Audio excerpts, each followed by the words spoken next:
যুক্তরাষ্ট্রের প্রেসিডেন্ট নির্বাচনে ডোনাল্ড ট্রাম্পের জয় গাজায় বহুল প্রতীক্ষিত যুদ্ধবিরতি চুক্তিতে রাজি হয়েছে ইসরায়েল হামাস। এমন দাবি করে নিজের সোশ্যাল মিডিয়া ট্রুথ সোশ্যালে পোস্ট করেছেন ট্রাম্প।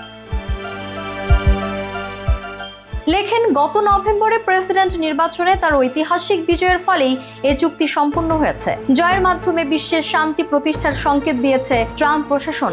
এমন দাবি করে ট্রাম্প জানান, বিশ্বে চলমান যুদ্ধ রুখতে এবং সব আমেরিকান ও যুক্তরাষ্ট্রের মিত্রদের নিরাপত্তা নিশ্চিতে তিনি প্রতিশ্রুতিবদ্ধ।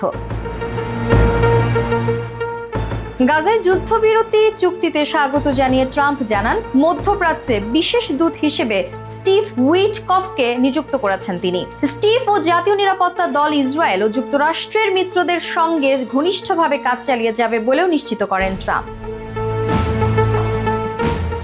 অন্যদিকে বিদায়ী প্রেসিডেন্ট জো বাইডেনের প্রশাসন বলছে, ট্রাম্পের কাছে ক্ষমতা হস্তান্তরের আগে গাজায় যুদ্ধবিরতি চুক্তি করার প্রতিশ্রুতি দিয়েছিলেন বাইডেন। তিনি সে প্রতিশ্রুতি রক্ষা করেছেন।